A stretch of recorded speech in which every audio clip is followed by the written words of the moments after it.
காசிக்கு போனாலும் கர்மம் தீர மாட்டேங்குதே சார். நான் பார்க்காத ஜோசியர் இல்லை, பார்க்காத பரிகாரங்கள் இல்லை, செய்ய முடியலையே சார். வாழ்க்கையில் வெற்றி பெற முடியலையே. ஒரு பிரச்சனை போனால் ஒரு பிரச்சனை, ஒரு பக்கம் நோய், ஒரு பக்கம் கடன், தொழிலில் இதான் சம்சாரம் அப்படிங்கிறது எல்லாருக்கும் தெரியும். ஆனால் சார் எல்லோரும் சந்தோஷமாக இருக்காங்க, எல்லோரும் ரொம்ப ஹாப்பியாக இருக்காங்க. ஆனால் எனக்கு மட்டும் ஏன் சார் இப்படி? சரி, நான் தான் என் வாழ்க்கை இப்படி ஆயிடுச்சு, என்னுடைய மனைவி என்னுடைய குழந்தைகளாவது சந்தோஷமாக இருப்பாங்களா அப்படின்னா வேலையில் பிரச்சனை, குடும்பத்தில் நிம்மதியே இல்லையா சார். சேர்ந்து நாங்கள் சாப்பிடவும் இல்லை. போன தலைமுறை பார்த்திங்கன்னா எங்கள் அப்பா எங்கள் அம்மாவோட என்னுடைய உறவுகளோடு நான் உட்காந்து சாப்பிட்டேன். ஆனால் இந்த ஜெனரேஷனில் அந்த ஸ்கூல் லைஃபோடு சரி சார், அது கூட சில பேருக்கு ஹாஸ்டல் லைஃப் அப்படின்னு சொல்லிட்டு சேர்ந்து சாப்பிடவே முடியாமல் போயிடுது சார். இதுக்கெல்லாம் என்ன காரணம்? காசிக்கு போனாலும் கர்மம் தீர மாட்டேங்குது. நானும் நல்ல குடும்பத்தில் பிறந்தேன், நல்ல தான தர்மங்கள் எங்கள் அப்பா நிறைய பண்ணுறார் சார். கோயில்களுக்கெல்லாம் கொடுக்குறாரு. பாவம், அவர் கஷ்டப்பட்டால் கூட கடன் வாங்கியாவது தருவார் சார். அதே மாதிரி குலதெய்வ வழிபாடெல்லாம் நல்லா பண்ணுறாங்க. வருஷத்துக்கு ஒரு வாட்டி ஏதோ ஒரு கோயிலுக்கு கூப்பிட்டு போயிட்டு புண்ணிய தீர்த்தத்தில் குளிக்கிறது, சமுத்திர ஸ்நானம் அப்படிலாம் பண்ணுறாங்க சார். அப்படியே அந்த காசிக்கு போனாலும் கர்மம் தீரல அப்படின்னு இருக்கே அப்படின்னா, முதல்ல நம்ம ஜாதகத்தில் தெளிவாக ஒன்று நல்லா பார்த்துங்க. லக்னத்துக்கு 5ஆம் இடத்துல செவ்வாய் இருக்கா, அதே மாதிரி உங்கள் ஜாதகத்தில் செவ்வாய் உச்சம் பெற்று இருக்கா, நீச்சம் பெற்று இருக்கா அப்படிங்கிறத நல்ல ஜோதிடர் அவர்கிட்ட கொடுத்து புடம் போட்டு அதை தீர விசாரிங்க. உங்கள் வீட்டில் எப்படிப்பட்ட சந்ததிகள்லாம் உருவாகி இருக்காங்க, கோவில்களுக்கு எத்தனை பேர் தான தர்மம் பண்ணாங்கங்கிறது முக்கியம் இல்லை, அண்டை அயலாரோடு சேர்ந்து எத்தனை பேர் வாழ்ந்தாங்கங்கிறது முக்கியம்.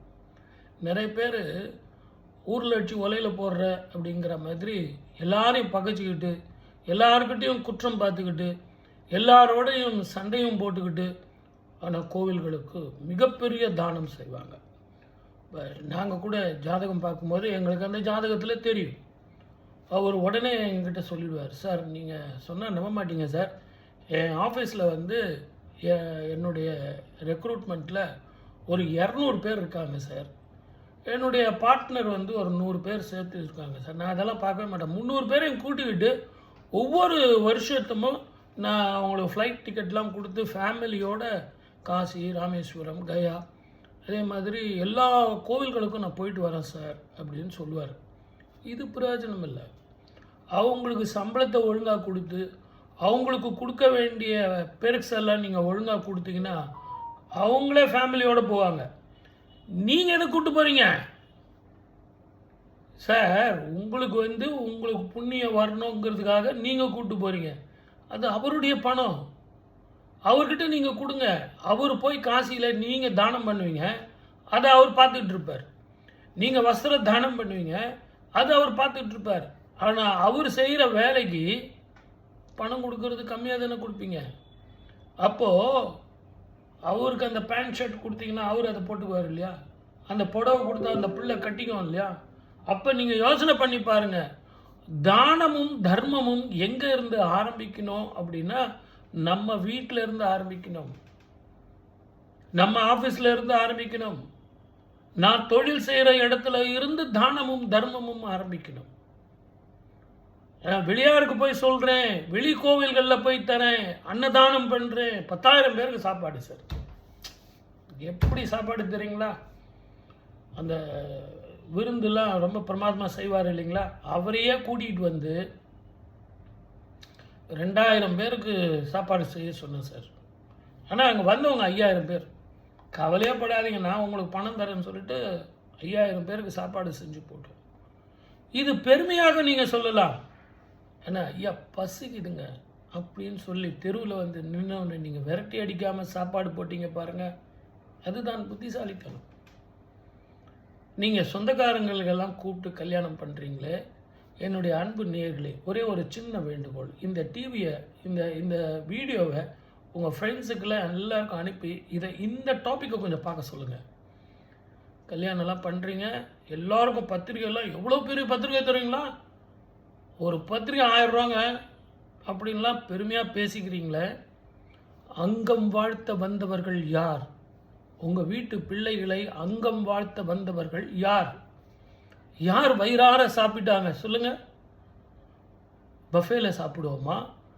உட்கார வச்சு சாப்பாடு போட்ட இடத்துல இது சரியில்லை, அது சரியில்லை, இது சாப்பிட்டோம், அது சாப்பிட்டோம் அப்படின்னு நீங்கள் இலையில வச்ச 75 பாகத்தை குப்பையில் எடுத்துகிட்டு போய் கொட்டுறாங்களே, யோசனை பண்ணி பாருங்கள். லக்ஷ்மி கடாட்சம், ஆரோக்கியம் பாஸ்கரம். அந்த பாஸ்கரம் உணவை தருவது, ஸ்டார்ச் உணவை நமக்கு கொடுப்பது. அந்த உணவை நம்ம வேஸ்ட் பண்ணுறோமே. இதை எல்லாத்த விட அந்த ஃபங்க்ஷனில் நல்லா யோசனை பண்ணி பாருங்கள் சார். நீங்கள் உங்கள் கார் டிரைவரை கூப்பிட்டு போகிறீங்கல்ல, அவர் உட்காந்து நிதானமாக பொறுமையாக சாப்பிட்ருப்பார். அவர் அந்த ஸ்வீட்ஸ் எல்லாம் எடுத்து அந்த பிள்ளைங்களுக்காக சேர்த்து வச்சுருப்பார். அப்படிப்பட்டவர்கள்லாம் நிறைய பேர் இருக்காங்க. அப்போது உங்களுக்கு சுகர் பேஷண்ட்டு, உங்களால் சாப்பிட முடியாது, குப்பையில் எடுத்து போய் கொட்டிட்டு வரீங்க. ஆனால் அந்த அங்கம் வாழ்த்துறதுக்கு அந்த டிரைவர் உட்காந்து சாப்பிட்றாரு பாருங்க, அதுதான் உண்மையான வாழ்த்து. நீங்கள் பத்திரிக்கை வச்சு கூப்பிட்டு அவர் வந்து வாழ்த்த வரல, அவர் கூட வந்த அவர் காரை ஓட்டிக்கிட்டு வந்த டிரைவர் உங்கள் குடும்பத்தை வாழ்த்துவார். இப்போ சொல்லுங்கள், காசிக்கு போனாலும் கர்மம் தீரலன்னு சொல்கிறீங்களே, யாரை நீங்கள் வந்து வரவேற்கணும்? யாரை நீங்கள் உபச்சாரம் பண்ணணும்? யாருக்கு நீங்கள் அன்னம் பண்ணணும்? யாருக்கு நீங்கள் அன்னதானம் பண்ணணும்?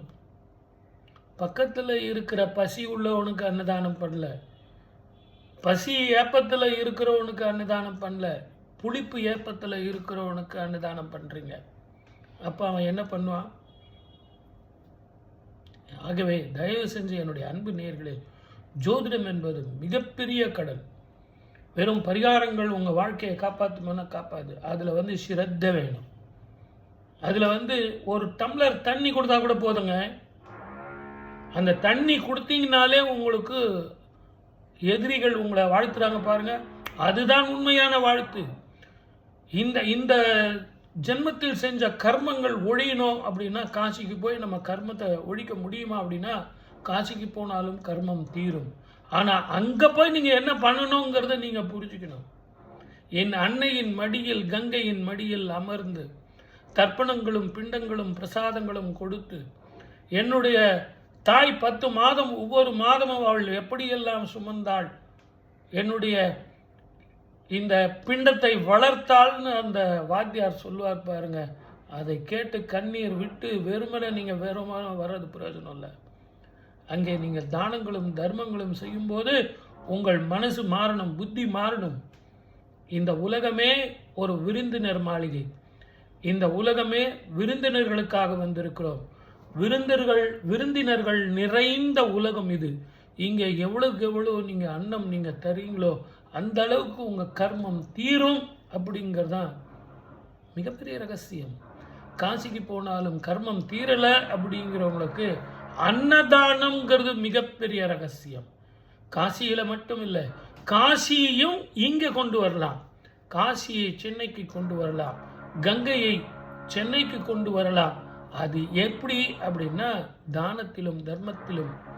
அன்னதானத்தில் விட மிகப்பெரிய சிறந்தது உங்கள் 7 தலைமுறையில் சேர்ந்த கர்மங்கள் போர்வதற்கு அன்னதானத்தை விட மிகப்பெரிய தர்மம் உலகத்தில் வேறு எதுவுமே இல்லை. ஆகவே இன்று முதல் நான் கம்பெனி வச்சுருக்கேன் சார், என் கம்பெனியில் 1000 பேர் வேலை செய்கிறாங்க சார் பெருமையாக சொல்கிறத விட, அந்த 1000 பேருக்கும் நீங்கள் தர வேண்டிய அந்த உண்மையான பணம் மட்டுமல்ல, பதவி மட்டுமல்ல, அங்கம் வாழ்த்தினம். இந்த அங்கம் வாழ்த்தினால் காசிக்கு போனால் கர்மம் தீரும். மீண்டும் அடுத்த நிகழ்ச்சியில் சந்திப்போம். சப்ஸ்கிரைப் பண்ணிட்டீங்களா? ஷேர் பண்ணிட்டீங்களா? தயவு செஞ்சு கமெண்ட் பண்ணுங்கள், இன்னும் பேசுவோம்.